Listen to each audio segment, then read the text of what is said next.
Hello, everyone. Welcome to this episode of Beyond the Barclay. After a quite a night last night at Canaries, Morgan. A chastening night, I think. By the time this goes out, we're on the Wednesday after the Sheffield Wednesday on Tuesday. Yeah. So perhaps I should have prefaced that because we're obviously going to put this. This is going to be our Saturday special. I said that like I was presenting Sky Sports or something, but. So we're going, as you say, we're talking about the Sheffield Wednesday game, not the Bristol City game, which actually happened the real last night. First half I thought we were excellent. I thought probably one of the best I've seen us play. Shinak's goal was class. It was, a nice little cutback from Samani, and obviously Borgia does what Borgia does, or did what he does. So, I've talked positively about the first half. Maybe you can interject, Morgan, with perhaps talk about the second half a little bit. I'm not going to talk too much about the tactical side of stuff. Because there's a lot of content out there. It's probably been done to death. I will say, however, that I feel that last night was a very realistic slap in the face of just how big the takeover and changes that have come to the club in the space of the last, I'd say, year are. Like, I think I understand that people were upset and angry and frustrated because we've been there. I was there at the Oxford game. And I was more frustrated than just as frustrated as anyone else.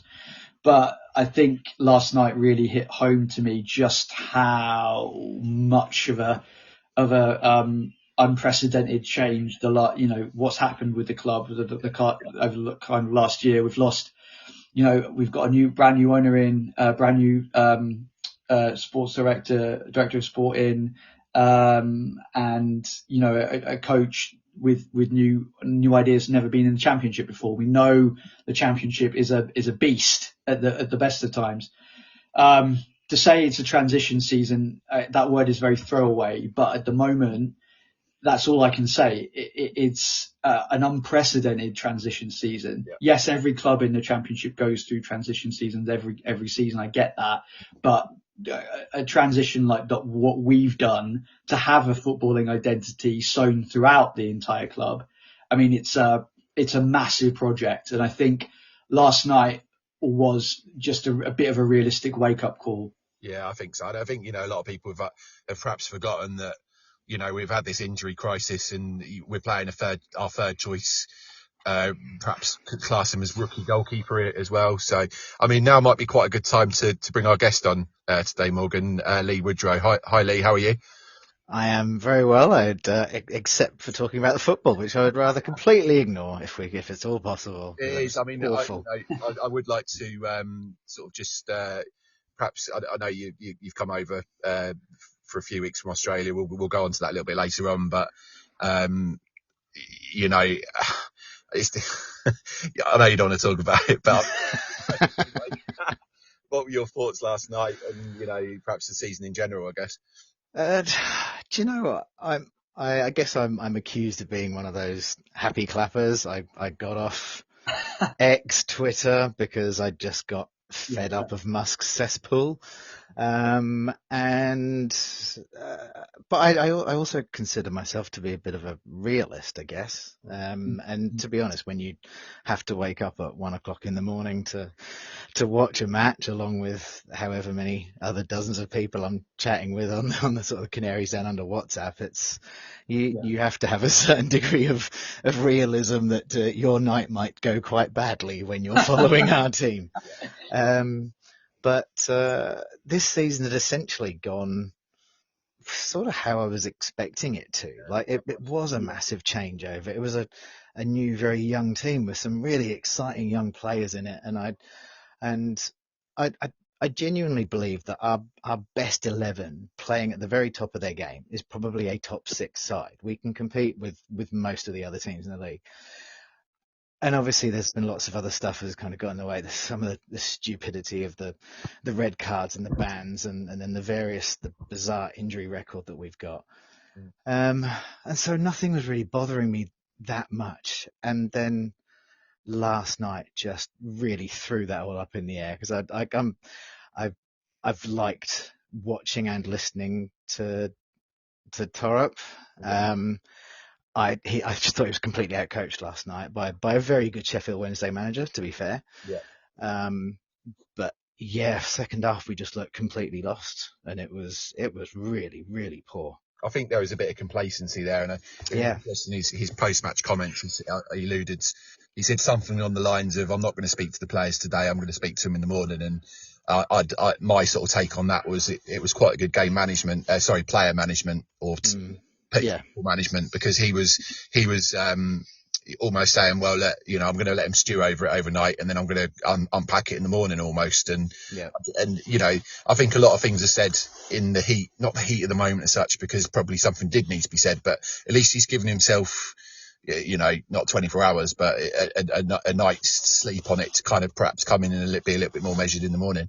Yeah, no, absolutely. And I thought Kenny actually spoke really well last night when he was interviewed by Chris Gorham, and that was in the heat of the moment, but he actually did it really well. And the only disappointing thing is I feel like he's had to make those kind of comments far too often over the last few years, to be honest. I mean, he's been a veteran of some really tough times, to say the least, at the club. And I think that, again, we forget that he has been through some pretty chastening lows. And so I can see why he's frustrated. His frustration. I've never seen a other than Russ Martin, maybe when we lost 5-0 to Brighton, or wherever it was a few seasons ago.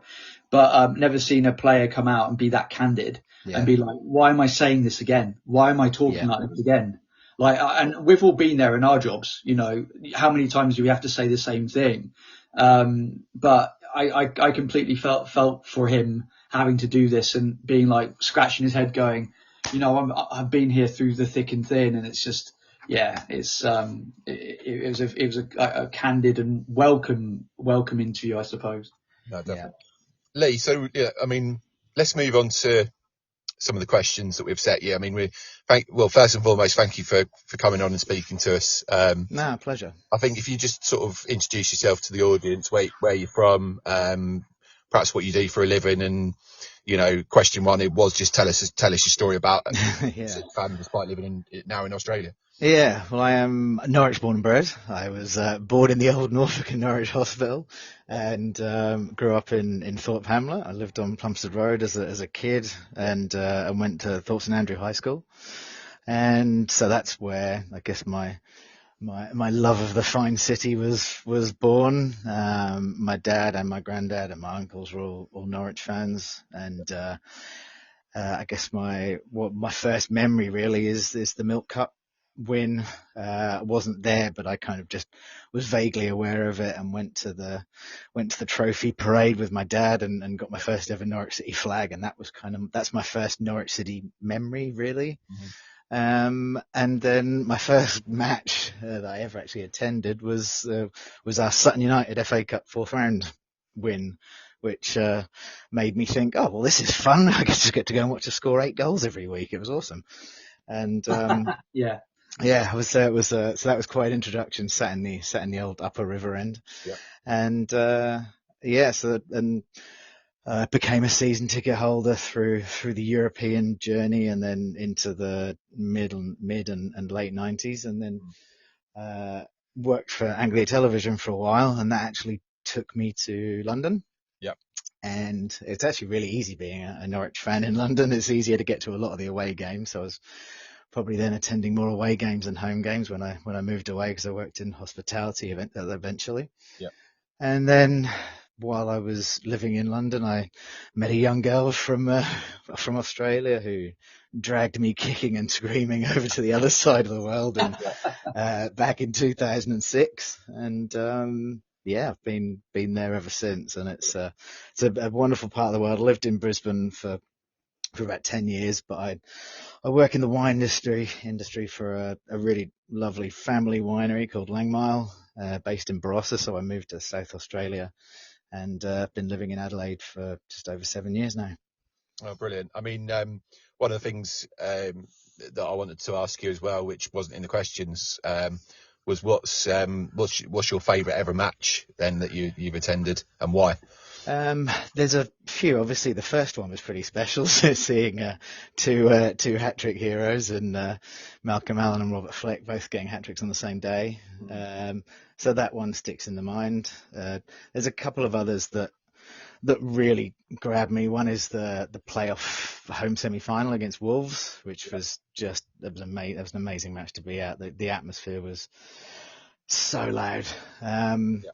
And then Norwich won, Villa 0 with John Polston scoring late. It felt like it's never been as loud. That might just have been my young child ears at the time, but that one really sticks out for me because I think we genuinely believed that we might win the league. It was really special.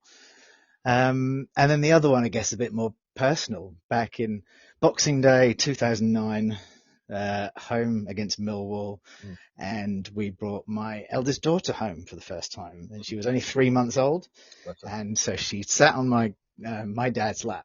So it was watching him with my daughter for her first ever match. So a random home one against Millwall was probably my most important match ever, and I guess that's what supporting a football club is all about, is the family and the traditions, and that's why I love our club more than any others. I don't think there's a lot of football clubs that don't have that kind of family connection that we've got. No, I completely agree. Sorry, Morgan, I interrupted you. Carry on. It's okay. I was about to say the same thing. Like we've been doing this pod. I've been co-hosting on this for about 7-8 weeks now, 9 weeks, something like that. And that's something that comes up a lot when we talk to fans is the connection with the community and the family side of things, and how it all kind of feels like a little family, a little cult, yellow and green cult. Yes, that's right. But it's been a wild ride so far. So yeah, it's been really cool. Just out of interest, Leigh, do you organise the Derby Down Under? Is that something that? No, that's not me. That's based in Sydney, and actually, the Canaries Down Under originally got established by a guy in Sydney called Marcus Canal, and fellow over in New Zealand, who's actually now back in Norwich, called Mark Larwood. And so they sort of put Canaries Down Under together in the first place. And then while at a Brisbane Roar match, I was wearing my Norwich City shirt, and I saw another guy called Matt Denny in a Norwich City shirt. And so the Brisbane Canaries got formed, and it kind of just all grew and grew from there. But the Derby Down Under matches, I don't think it's happened now for a couple of years, unfortunately, and I busted up my ankle, so I've never been able to participate in it. But it's an amazing thing, and it's in discussion at the moment to try and make it happen again. So, Jez, for all the listeners, it's a rival Norwich supporters versus Ipswich supporters derby, obviously, for obvious reasons. Is it 5-a-side or 11-a-side, Leigh? No, it's full 11-a-side. Oh, yeah. Is it? Yeah. Oh, wow. Cool. I only heard of this through my friend who was on a pod a few weeks ago, because he spent some time in Australia for a year. Nice. And he was the one who told me about it, so I thought I'd But yeah, it's good. It's good fun. It sounds amazing. It is. It's a great occasion. It produces a lot of photos and a lot of rivalry. It is quite odd then seeing both teams kind of standing together in harmony at the end. Though it's just like, really, I don't feel comfortable with that. No, I don't think so. I'm really surprised there's 11 supporters outside of Suffolk, let alone in Australia. on the Ipswich side of things, obviously, we know well and good the amount of Norwich fans that are outside. Absolutely, outside the county. But I'm really surprised about the Ipswich ones.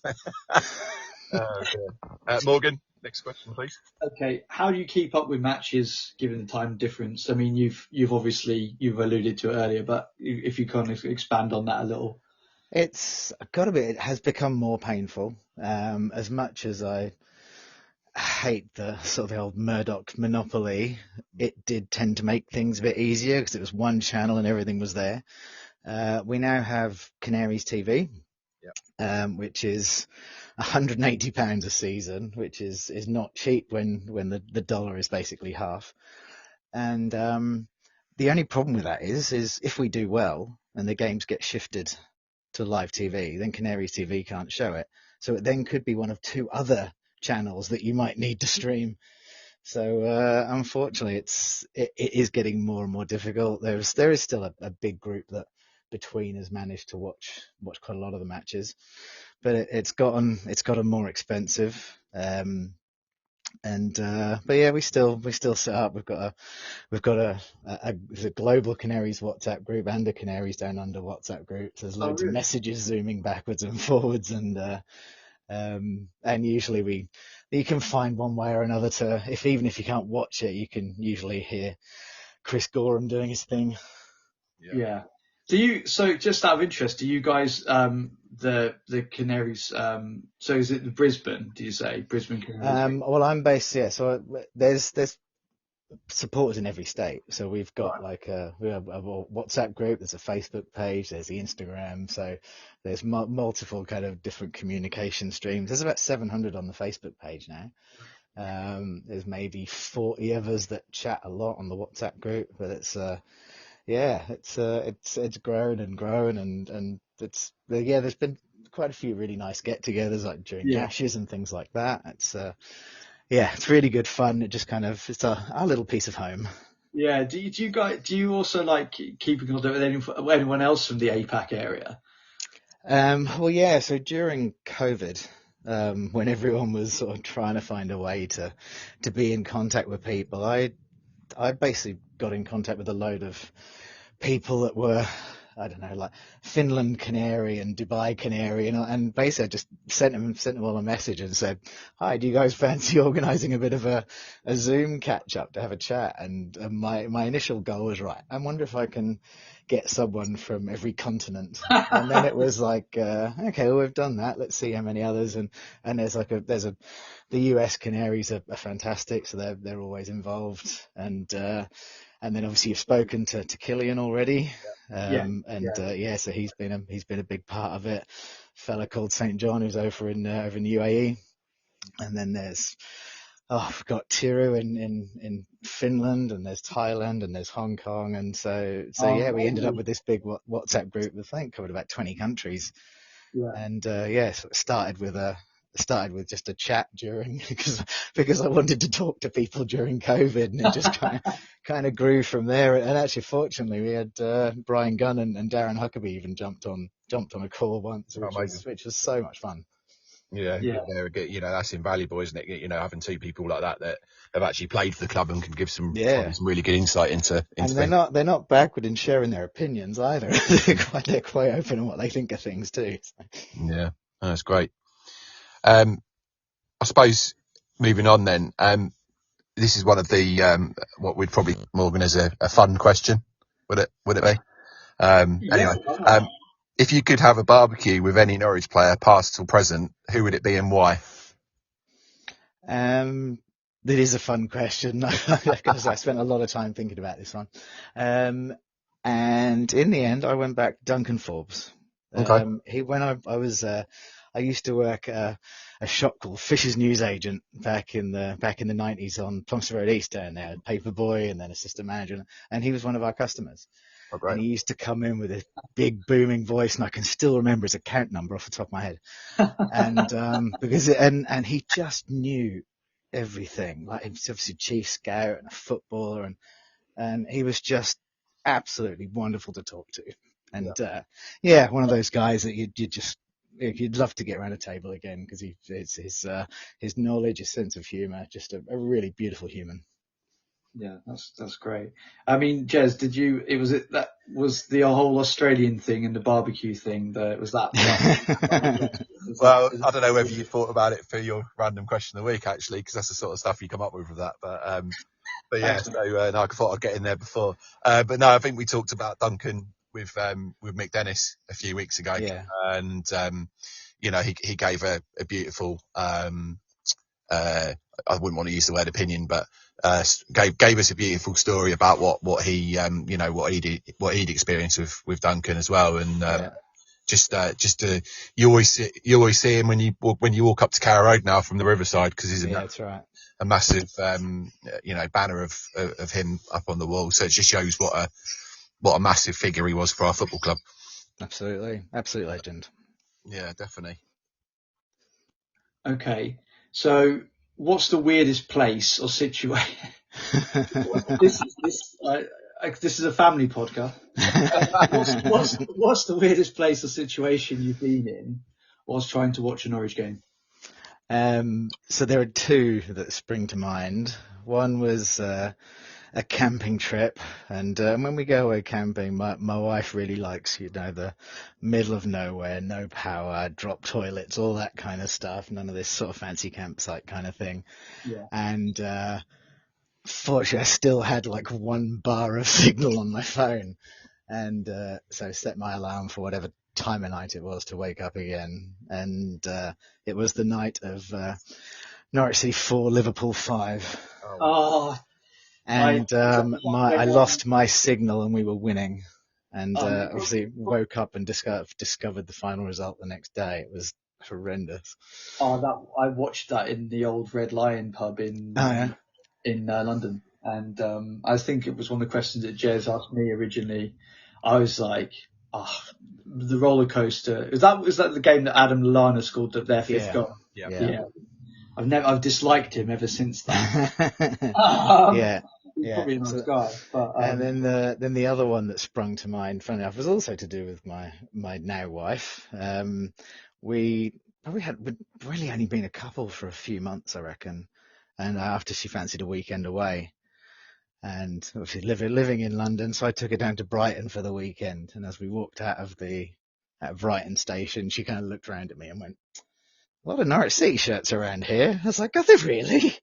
And so back in 2005. So one of our first kind of trips away together happened to be a little trip to the Withdean, where it proceeded to rain the entire time. Oh no. We won, and she learnt the Paul McVeigh song, and decided that she really liked him, and he scored the winner, I think it was. So that was the fact that she stuck with me, I guess.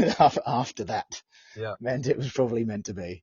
Yeah. One of the things I was going to mention when we were talking earlier on about the amount of Norwich fans there are in Australia. Do you think it probably doesn't help in the slightest, but Australia, the football team play in yellow and green, don't they?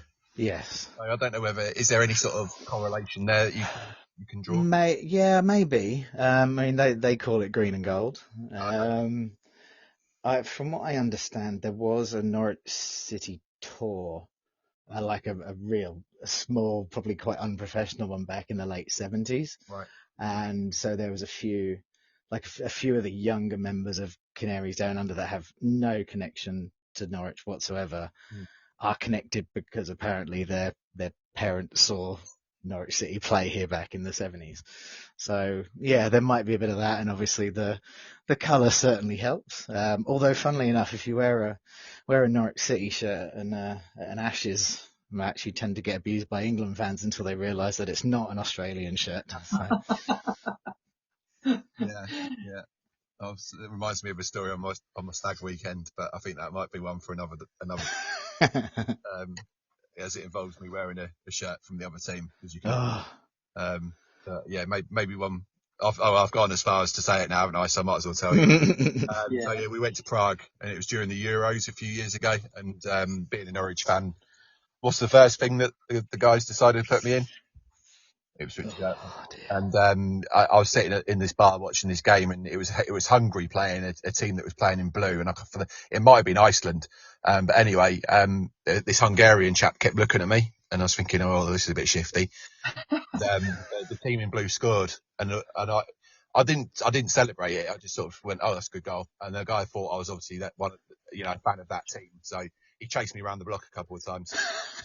And then realised I wasn't a fan of that team, and we had a drink. But I did obviously mention the fact I was a Norwich fan and stuff, and that was the reason why. And he found it funny. But there you go. It's funny the things you remember, isn't it?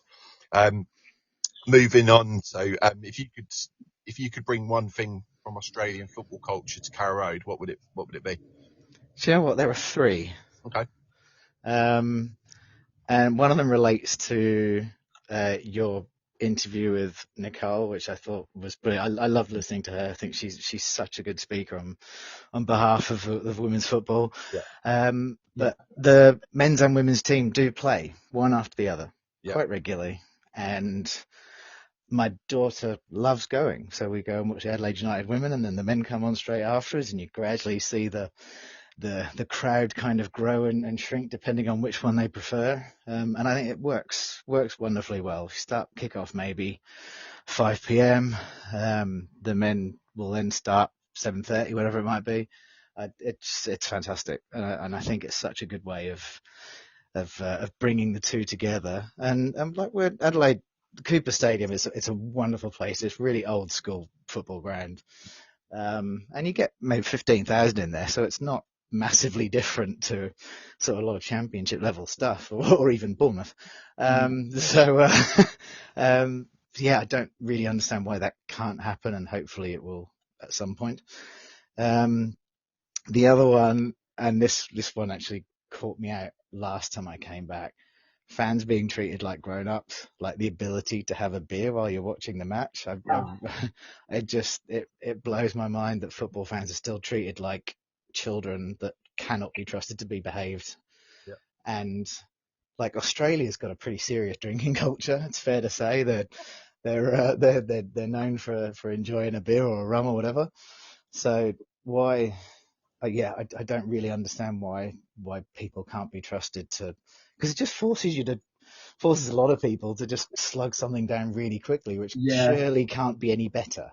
Yeah, I mean, I've been guilty of that at like half time, or you know, I'm just like double parked with these two beers. I'm like, 2 beers and it's 1 pint, and then you neck it back, and you're like, go back to this seat, and then you're like, Yeah, absolutely. I don't understand it. So, maybe one day the government and the authorities can trust football fans to actually be grown-ups. And then the last one, which is, if anything, probably the trickiest of them all. At the end of a match, whether it be the football, whether it be like the Adelaide United, Adelaide Crows, Brisbane Lions, whatever it might be, little kids being allowed onto the pitch to go and see the players, have a kick around. It is absolutely beautiful. And they are just, if you get that chance, those kids are locked in for life. Yeah, that's so cool. That's a good idea. I think just to sort of expand on that, Leigh, one of the things I'd suggested a few weeks ago was on that particular point was, at half time at the moment, we've got this very sort of, I don't know, tried and tested, shall we say, crossbar challenge. Yeah. And instead of that, wouldn't it be great to get 3 or 4 local football teams in the area, just to have a little mini tournament for them? Yeah, and that's what they will often do, whether it be, again, football, AFL, cricket, whatever it is, you get local. And it's the kids who might be under 12, under 6s, all sorts. They set up 4 or 5 different pitches, and I just think that's such a good way of locking in a generational supporter. Yeah, I completely agree. And I think the other point she made as well, like, something I've previously mentioned is I've been to Germany to watch football, and they let you drink there, and, to the detriment when a team scores a last minute winner and you get shit. But you don't tend to mind that when it's where you are, sort of thing. But you're right. It should be, for me. We've gone past. You're right. We've gone past the stage of the 80s and the 90s where perhaps if people did drink by the side of the pitch, there might be issues. But nowadays, I don't think it'd be so much. You can go watch a concert, can't you? Or even go and watch the snooker nowadays. Yeah. Snooker, darts, rugby, cricket, all of the above. But football can't be trusted, apparently. Exactly. I mean, safe standing is coming back in. Yeah. So it's kind of like, well, I mean, obviously with some football clubs, like you can watch, like I go watch Dulwich Hamlet, that's come up again. Dulwich Hamlet playing, they in Southeast London, and they have, beer, you can drink beer whilst watching. I know it's not the same, it's sort of non-league, but it's still you're still watching a game of football, and people seem to be able to control themselves. Yeah. So I don't know. Eventually, perhaps it will come to the fore. Yeah.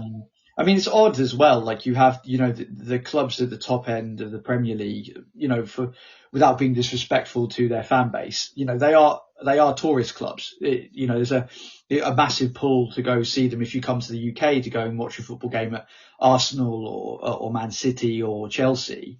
Are those kind of people going to cause they're going to cause trouble by having a beer? Probably not. No. So I think it has to start. It probably has to start from one of those kind of clubs, and then gradually it'll filter down the leagues, hopefully. Yeah.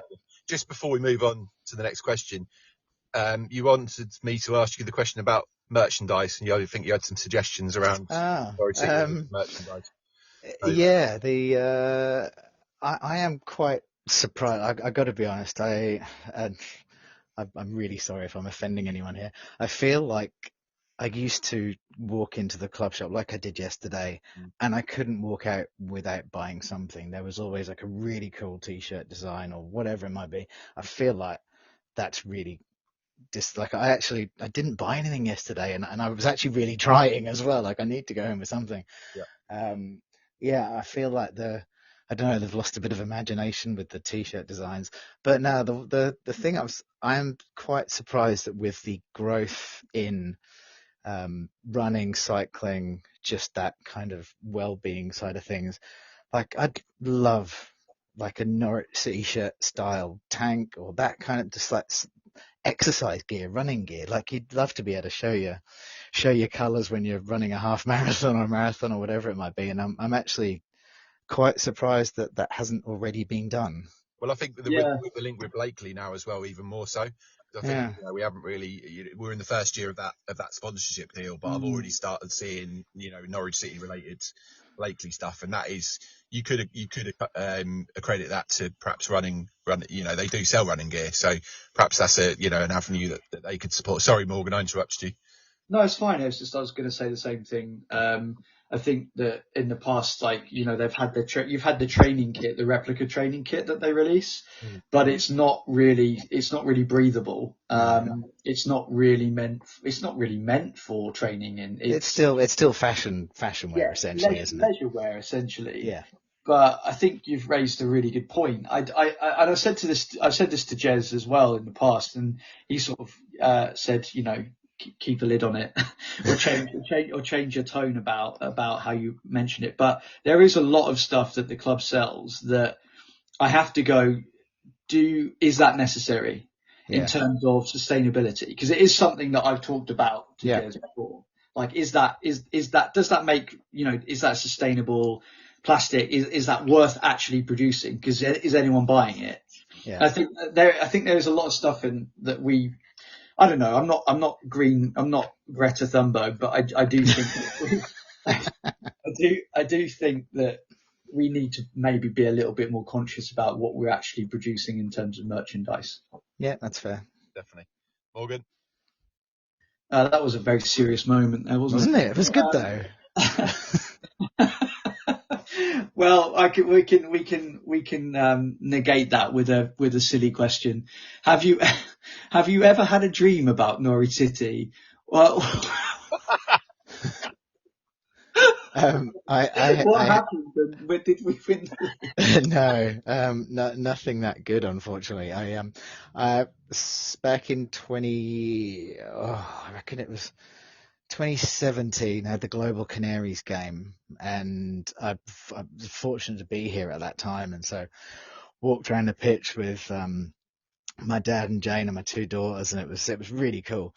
And I think we were maybe 6-0 up at the time as well. It was a game against Reading, and but then like a few nights later, I had a dream that I'd done the same thing, and then got a tap on the shoulder. Any chance you can play the second half? What did you say? Well, of course I said yes. But yes, I was very well aware that I was this old, slightly heavy, unfit man. And I don't remember whether there was a result to it, but I would absolutely assume it didn't go well. But that's the only dream that I can remember is actually getting a tap on the shoulder and said, "We need you to play the second half. Is there any chance?" I think Jez is really, this is the pinnacle of our podcasting career so far with that question. Yeah, thank you. Jez, what about you? Have you ever had a dream about Norwich City? I've had several. I've had several along the lines of if we've had an important game coming up, just dreaming what the result was going to be and stuff like that. And both positive and negative. I think the one I can remember the most is the Ipswich one in the playoff semi, where it was the second leg and I just dreamt that we'd lost it like 8-0 or something. Right. Out the ground ejected and stuff. And, I think also is like, coming to the end of a season and stuff where we're, particularly like the first FARC season where, we didn't expect to be up there, did we? But, there was times where it was a really crucial result. I think it was, from memory, it was the Stoke game, wasn't it? Where we effectively secured our promotion. And I think I've talked about that before where I was pacing around my in-laws' back garden. Frantically waiting for kickoff. But yeah, I think I had a few dreams towards the end of that season of various sort of, ways that it might happen. But yeah, no, it's something that I frequently dream about, to be honest, Morgan. It's never far from my thoughts. What about you? Well, if you've ever seen that Simpsons episode where Smithers is dreaming about Mr. Burns flying through the window, that's been me. And like I've been Smithers and Daniel Farker's come flying through the window. That's absolute rubbish. That didn't happen. I've dreamt about playing as part of the squad and being like, I don't really know how to play football, so what do I do now? And then waking up with this anxiety of being like, have I let anyone down? But no, just stuff like that, and then premonitions about results and that kind of thing, like a fortune teller, like a Canary fortune teller. Yeah. Before we go to the next question, so we're packing quite a lot in today. I'm just looking to see how many Australian players we've had. Don't do it. I think there's one that I can definitely remember. Oh, no, don't. Let's not. Michael Theo Clifford. What a name. It says we've had 3, and I'm struggling to think of the other 2. Good grief, so am I. Just having a look now. So, I've got them. So, we had David Carney. Yeah. And we had Adrian Leisure. We think he was Good grief. Okay. He's Michael Theoclitus is actually. Yeah, he's the one that everyone talks about, obviously. Yeah, he was with us for less than 6 months. He officially left on the 1st of March 2010. He lasted that long, did he? We brought him from Melbourne Victory, and then he went on to Brisbane Roar. Yeah, and he had a huge career, super successful in Brisbane, won grand finals, and really successful career. I don't know how to explain that one. The total Australian contributions in terms of matches is 14. Well, it's double figures. You can't complain about that. There you go. Yeah. Yeah, unfortunately, I think we probably conceded as many in that first game under Theo as we scored in all the rest of them combined, I guess. Yeah, absolutely. So that sort of segues nicely into the next question. If Norwich were to sign an Australian player, who would you love to see in yellow and green? This was genuinely the toughest question, got to be honest. We do have a problem, I would say, in... Oh, God, the dog's going crazy. We do have a problem, I would say, in that there is so much money in AFL and cricket that the kids kind of go that way quite early. Yeah. So I would say if you could scout them and grab them young. We've got a really good new kid at Adelaide United called Harry Crawford, he only started recently, but he's just signed a contract. We've also got a young striker called Archie Goodwin. Both of them look really good, but they would just need to be grabbed quite early. And the only other thing that's occurred to me is over the years I've seen a lot of really outstanding AFL players, like so fit, so strong, really amazing ball skills. People like the Australian listeners might know people like Nick Natanui and Jonathan Brown and people like that over the years that you can imagine if a club grabbed them and trained them to play football, they would be able to do it and they'd probably be quite good. But yeah, I'm just not sure. I couldn't say for definite the quality's there. There's a really good right midfielder of Melbourne Victory called Daniel Arzani, who's quite clever, quite tricky little winger. Yeah. But I'm not sure the quality's quite there, to be honest. No, do you think it would? Do you think there's more of an interest in football, soccer, whatever you want to call it? Is it growing like it is? Yeah, absolutely. I'm pretty sure, and I might have my stats slightly wrong. I'm pretty sure it is the biggest sport amongst kids now. You've got parents that aren't particularly convinced about their kids playing rugby union, rugby league because of the head injury stuff. So yeah, soccer's definitely growing. The issue, the money obviously just isn't there, and so they reach a point, and suddenly, like I say, AFL, cricket, even basketball take over because they're the ones that've got the finance. Do you think that could change in the future, or do you think it? Yeah, no, I do, and particularly with more and more every summer, and I mean this is such a bugbear for me. You have the Premier League clubs complaining about their fixture schedules, and then Tottenham and Newcastle turn up in Australia 3 days after the last game of the season. It's but yeah, you got them, Man United, Arsenal, Man City, and I mean Man City have got the multi-club things. We've got Melbourne City now as well. So yeah, I think that there will be more and more money put into it, but I know of a couple of friends who they've taken their kids back to the UK to see if they can get into an academy over here. Okay. Yeah, the money's just not quite there yet, but it will change. In the ladies' game, what's the women's game like? Yeah. Because obviously you got the likes of Sam Kerr that plays for us. She plays for over here for Chelsea. Yeah, the level's really high. It's that bit slower. You don't get the diving, you don't get the play acting. It's actually really nice to watch. The World Cup was there a few years ago, right? Yeah, absolutely. Yeah, went to a couple of games, and yeah, the quality is really high, and yeah, and the Matildas are one of the best sides in the world. They're really great to watch, and they travel around the country and play at different stadiums, so the whole country gets to watch them, and it's great nickname, by the way. Very, very good. Great nickname. Nick Matildas, yeah. Love that.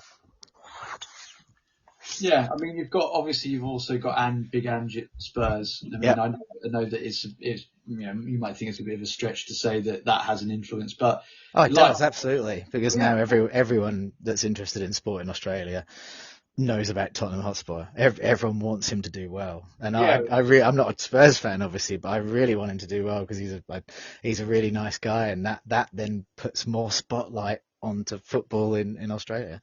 Yeah, exactly. I mean, it's something that we talked about second teams. Spurs are probably my second team, given that I spent so much time in North London growing up, kind of growing through my 20s and 30s there.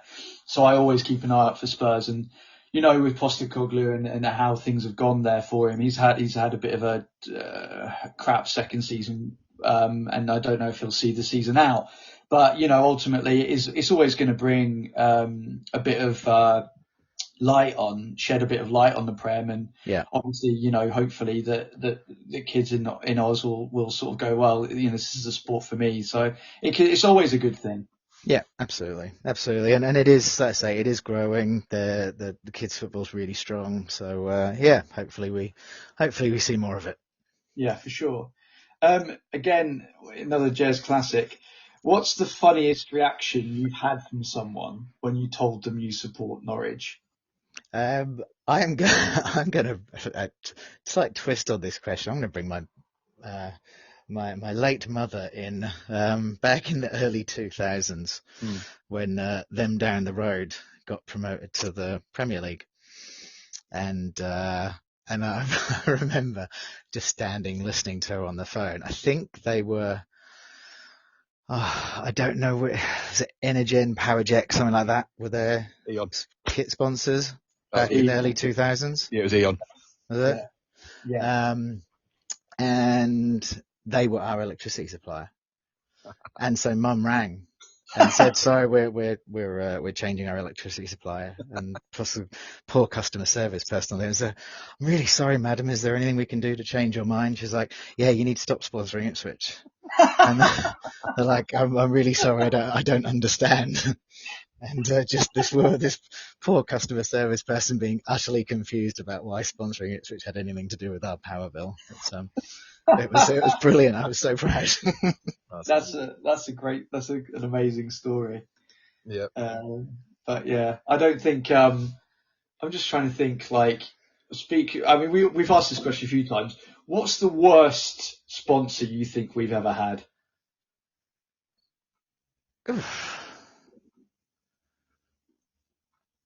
Well, I guess that's obviously the one that didn't last long.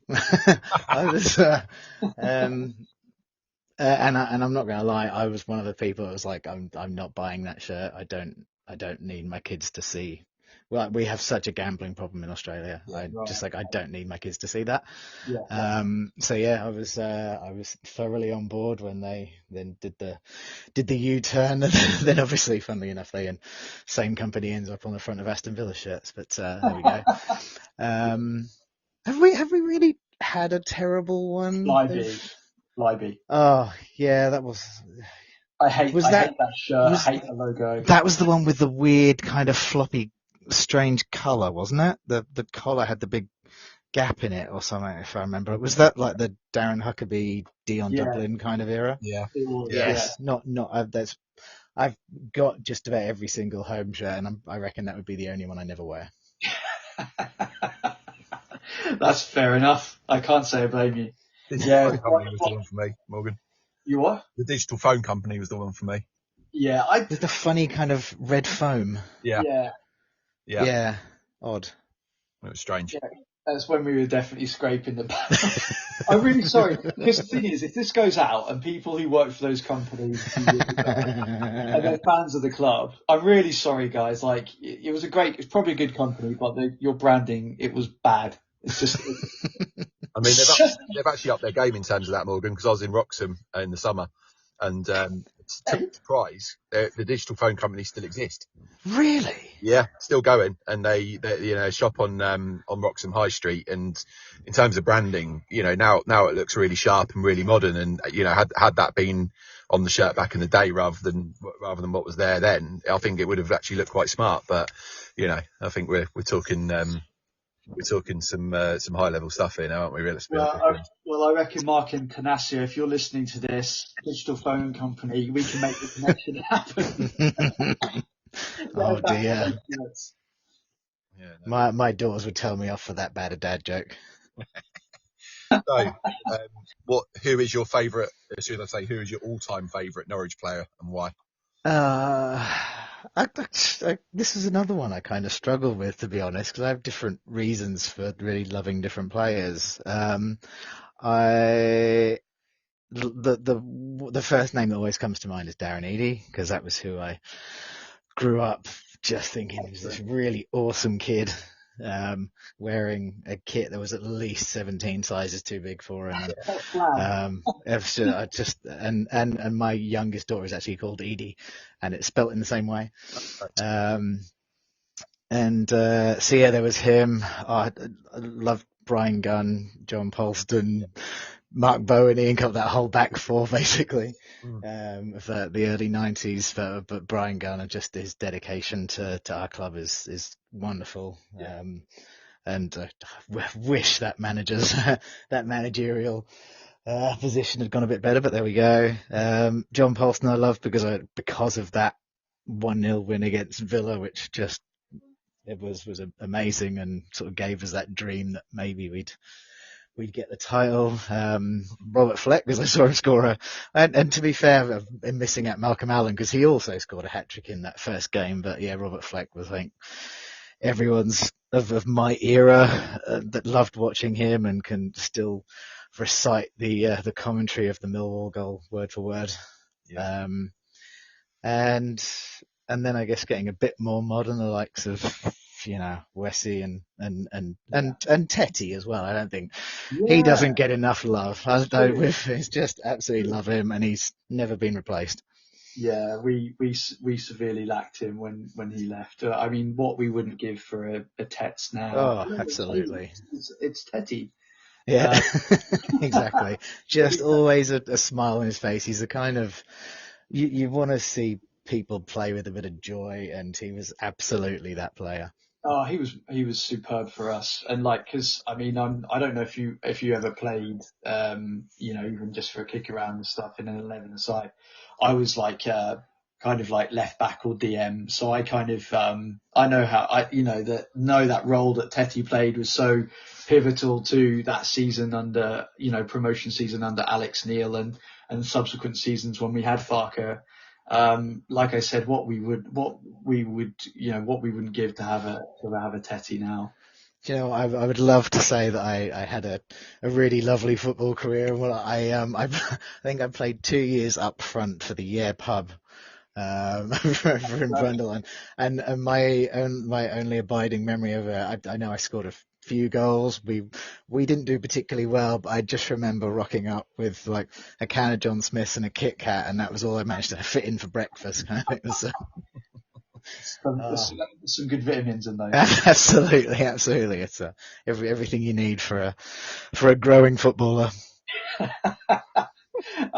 So the last question before we do my inglorious random question: if Norwich were to do a pre-season tour in Australia, which city should they?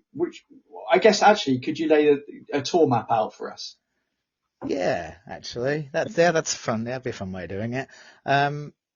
Look, I'm biased, but I think Adelaide is a genuinely beautiful city, and I feel really at home there. It's very similar to Norwich. It's lots of pubs, lots of churches. It's a real nice, compact, organised city centre, then surrounded by suburbs, and then it's just agriculture everywhere.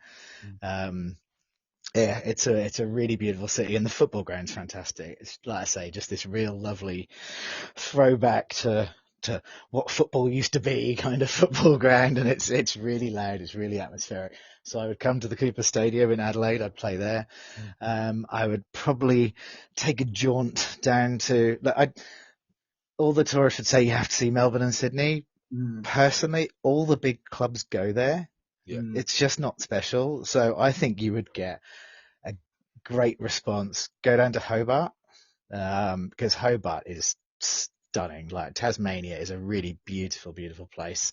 Right. Enjoy some seafood, go down and play, and I think people at Hobart would just come out and be really interested. Maybe go somewhere like Central Coast or Newcastle rather than into Sydney. Yeah. And again, you get a different crowd. Newcastle and Central Coast have both got decent football grounds. They get good like properly engaged crowds and quite loud crowds. Yeah. I'd feel bad if I don't say go to Brisbane, because there's a lot of Norwich fans in Brisbane that would be really angry if well, you could go to the Gold Coast instead of going to Brisbane. That'd be different. And then maybe head up to Townsville and go and enjoy far north Queensland and the Great Barrier Reef, and they've got a brand new stadium up there as well. It's quite a fun little town. So yeah, you could kind of start in Adelaide and take a big curve up and now I feel guilty for not mentioning Perth, because that's the opposite. It's just so far away. Yeah. And if you're going to travel that far, you should probably go to New Zealand, like go and visit Christchurch or Wellington or something. Have you ever thought about working as a travel agent? Do you know what? Not quite travel agency. I did have an interview to be cabin crew on Virgin back in my late teen years, but went to Anglia TV instead. Yeah. Not sure which one would. Your career took flight one way or another. Oh, well played. Yeah. I'm full of it today. Full of something. Yeah, which leads us nicely into your random question of the week, Morgan. You sound so deflated, Jez. This is where my heart starts thumping with nerves, isn't it? Well, where is he going now? Well, Yeah. it'll be fun regardless, Lee. It is, and It might I not don't be. sound deflated. It's just I hear a lot of these random questions, and I have to mentally and physically prepare myself for them as well as the guests. So Yeah, okay. Before I do random question, though, I'm just going to say happy birthday to you, Jez. thank you. By the Oh, time happy birthday. Thanks, Lee. he's Yeah. 41 today. Yeah, I'm not. I'm 39. I was saying I'm kicking and screaming and clinging on to me. Desperately. Yeah, definitely. Yeah. So I'm off to Nando's this evening for a slap up chicken meal. So What's your source of choice? well, at the moment they're doing this Fanta sauce at Nando's, which I know sounds disgusting, but it's actually really nice. There's either going to be that or perhaps like a lemon and herb variety. We'll see. I mix extra hot with lemon and herb. Yeah, good choice. And use it as a dipper. Do you know what? I don't reckon I've had. So I left beginning of 2006. I don't reckon I've had Nando's. It'll be 20 years this year. Wow. 05 would have been the last time I had a Nando's. There you go. I might need to go and rectify that. That's exactly what I was going to say. Okay, so other chicken shops are available. Go on, Morgan. Sorry. That's okay. Random question of the week. Yeah. I have to do that every time I do it. So I've been told by Jez. So, Australia. Let's talk haircuts. So Australia is famous. Told you, Lee. You know where this is going. Australia is famous for the rule bending, no F's given mullet. Yeah. Which has come back in a massive fashion to spring up the worldwide. So, on that note, if you could give any Norwich City player, past or present, a mullet cut, who would it be and why? That is superb. Don't tell me that, I'll get a big head. For your mullet. Any Norwich City player? Let's think.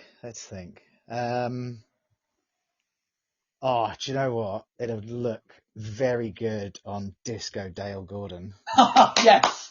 Yes, it would, with his mustache. Yeah, absolutely. And those beautiful black curls, that would be awesome. He would look like an Australian. He would look like an AFL player. Do you know who he'd look like? Who's Hall and Oates? Which one? That's who he'd look like. I can hear all these young Norwich City fans going, who? About both Dale Gordon and Hall and Oates, to be frank. Jez, you know this is coming your way. Adrian Forbes. Don't know why. Just think he'd look cool with a mullet. Yeah, Adrian Forbes is my answer, Morgan. What about you? There's only one player that would suit that kind of long party at the back, business at the front look, and that's got to be Todd Cantwell, has it not? Because he'd use some stealth highlights and really bring out the tippage. Yeah, he'd look like Toadfish Rebecca, wouldn't he? And he would do it in a totally unironic way as well, wouldn't he? Yes, and he'd wear it probably with a headband too.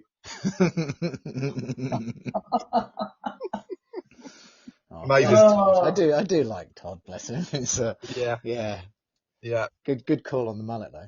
Oh yeah, absolutely, guys. Well, Lee, first and foremost, thank you so much for coming on. It's been a long time in the making, isn't it? We've been talking a few weeks, but I'd really appreciate it. Is there anyone that you want to say hello to on the podcast today? So anyone you want to mention? Well, I guess as I head home tomorrow, the main reason I came back is my dad's 80th, so happy birthday to him, and thank you for this lifetime of pain you've put me through as a Norwich fan, and to my wife and kids who have coped with me being away from home for a few weeks, and to my brothers who I just love going to the football with when I get a chance to get back. Are they still local, the lads? Yeah, my brothers both Norwich based, and I'll be seeing them very shortly for a dinner for the night before I head off tomorrow. Where are you flying from tomorrow? Go from here out of Heathrow, then via Singapore and Sydney back to Adelaide, and get back Saturday morning in time to see my daughters are on stage together for the first time in Adelaide at 1 p.m. on Saturday. So I've got 2 hours to recover. Fantastic. That'll be a rude awakening, but I'm sure. Indeed. Might keep me awake though. Yeah, absolutely. Yeah, it'll be delightful nevertheless. So just a reminder to everyone, as we're putting this out on Saturday, whatever the date is, 15th, Morgan, is it? Yes. We have a brilliant episode coming up on Monday with Adrian Coote, who's, as we all know, was a former striker of ours, but has now turned into a BBC Radio Norfolk. Should we call him a celebrity, Morgan? I'd say co-host. Yes, but was also very kindly contributed to the On the Barkley channel as well. So really looking forward to that episode on Monday evening. And for everyone else, you can follow us on all of our social channels, which is Facebook, Instagram and X. And you can now listen and watch some of our shows now on YouTube. Before I head on, could I just say a very quick thank you to Jane, who I'm sure will listen to this, for letting me live in her upstairs room while I've been here and putting up with me having nights out and whatnot. So yes, my dad's wife, and she's been very kind and putting up with me for the last few weeks. So much appreciated. Thanks, Jane. I've been Jez Davies. I've been Greta Thunberg.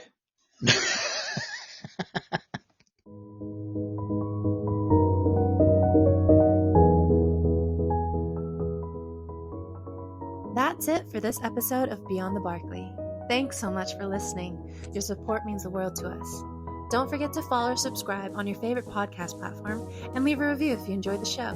You can also catch all our episodes on Apple Podcasts, Spotify, and YouTube. And if you've got any questions, stories, or topics you'd like us to cover, get in touch. We'd love to hear from you. Until next time, on the ball, City.